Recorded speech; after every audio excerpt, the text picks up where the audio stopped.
ओम श्री गण गणपति नमः। श्री गणेश की वंदना कर, दिन के स्वामी बृहस्पति देव तथा हरि विष्णु की आराधना कर, इष्ट देव का ध्यान धर, गुरुजनों को नमन कर, अभिनंदन करते हैं आपका वरुण एस्ट्रो द्वारा प्रस्तुत आज के लघु पंचांग में। यह नित्य की भांति जो दैनिक पंचांग प्रस्तुत किया करते हैं 5 भागों में, उसका लघु रूप है। और तो उसके पहले भाग का लघु रूप है और यह आपके सुझाव के अनुरूप ही है। इसमें डेटा जो भी प्रयुक्त हुए हैं अतिरिक्त पंचांग से लिए गए हैं, छवि गूगल से ली गई है तथा यह प्रस्तुति आप तक YouTube के माध्यम से हम सफलपूर्वक पहुंचा पाने में समर्थ हो रहे हैं। वरुण एस्ट्रो आपके नित्य सेवा में प्रस्तुत है और बहुत सारे छोटे छोटे पोस्ट भी हमने डाला है जो आपके के लिए उपयोगी हो। तो चलिए देर न करते हुए, लघु पंचांग ही है, हम पंचांग की तरफ बढ़ते हैं। पंचांग शब्द अपने आप में बहुत विशाल शब्द है, किंतु हमारे जिह्वा पर या हमारे कान पे जब भी जिह्वा पर आता है या कान पे सुनाई देता है या चर्चा जब भी हम बीच में बैठते हैं, तो पंचांग को सीमित हम कर देते हैं केवल शुभ और अशुभ मुहूर्त पर, और पंचांग को केवल शुभ और अशुभ मुहूर्त जानने का एक जरिया बना लेते हैं, यही समझते हैं। किंतु पंचांग उससे कहीं बढ़कर है। पंचांग हमारे जीवन में अहम भूमिका अदा करता है। यह केवल शुभ या अशुभ मुहूर्त जानने का माध्यम नहीं है, अपितु यह हमारे निर्णय क्षमता को सुदृढ़ करता है। पंचांग प्रकृति और ब्रह्मांड की ऊर्जा को साथ संतुलन स्थापित करने में सहायक होता है, और जिसके फलस्वरूप हम सबके जीवन में शांति, समृद्धि और सकारात्मकता का संचार होता है। अतः पंचांग का अनुसरण करके हम अपने जीवन को अधिक सफल और समृद्ध बना सकते हैं। तो हुई ना पंचांग की अहम भूमिका हमारे जीवन में। यह केवल शुभ मुहूर्त और अशुभ मुहूर्त जानने का माध्यम तो नहीं है, यह हमारे निर्णय की क्षमता को सुदृढ़ करता है। पंचांग प्रकृति और ब्रह्मांड की ऊर्जा के साथ संतुलन स्थापित करने में सहायक होता है, और इसी के कारण, इसके फलस्वरूप हम सबके जीवन में शांति, समृद्धि और सकारात्मकता का संचार होता है।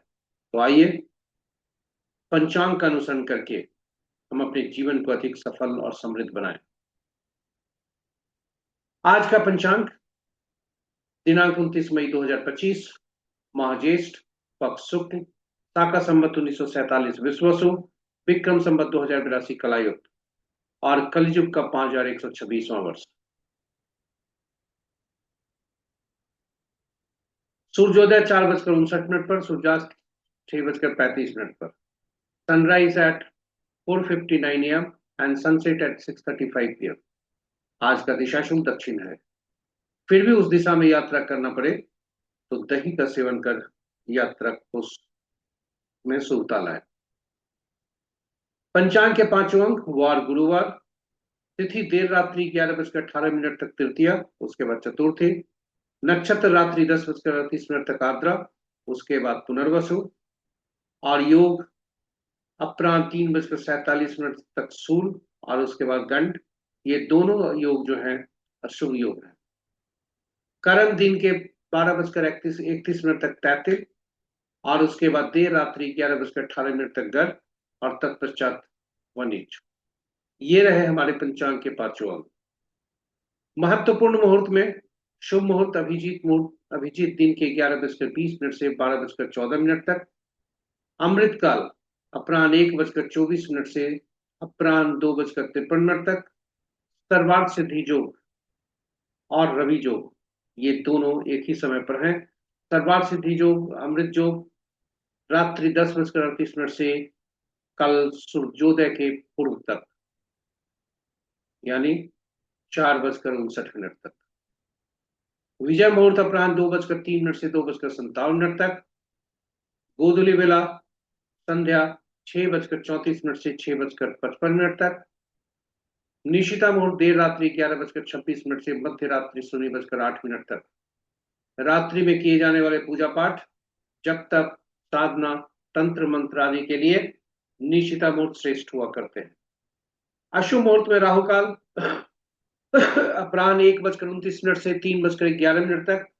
गुलिक काल प्रातः 8:23 से 10:05 तक। यमगंड प्रातः 4:59 से यानी सूर्योदय से प्रातः के ही 6:41 तक। वर्ज्य मुहूर्त प्रातः 8:14 से 9:43 तक। तो ये रहे हमारे महत्वपूर्ण शुभ और अशुभ मुहूर्त। और इसके साथ ही हमारे लघु पंचांग की प्रस्तुति यहाँ पर समाप्त होने को है। फिर पुनः आपको बता दें कि यह हमने YouTube के माध्यम से आप तक करने का प्रयास किया है और सफल पूर्वक प्रयास आप तक पहुंच पा रहा है। यदि आप पहले इस प्रस्तुति को पहली बार देख रहे हैं तो आप इस चैनल को सब्सक्राइब करना न भूलें। साथ ही नोटिफिकेशन बटन को दबा दें। हमारे जो पुराने दर्शक हैं या जो भी दर्शक हैं, आपसे आग्रह है कि इस प्रस्तुति को साझा करें अपने मित्रों, परिजनों तथा शुभेच्छुओं के बीच में, ताकि उनके जीवन में भी सकारात्मकता का संचार हो, वे भी पंचांग का अनुसरण कर अपने जीवन को सफल और समृद्ध बना सके। इन्हीं प्रस्तुतियों के साथ, इसी प्रस्तुति के साथ हम आपसे विदा लेते हैं। कल फिर इस वादा के साथ कि कल पुनः नई प्रस्तुति के साथ आपके समक्ष उपस्थित होंगे। तब तक के लिए आप हमसे हम आपसे विदा लेते हैं। बृहस्पति देव की असीम कृपा पर बनी रहे, हरि विष्णु की कृपा भी आप पर बरसते रहे। इन शब्दों के साथ हम आपसे विदा लेते हैं। जय बृहस्पति देव। हरे कृष्ण।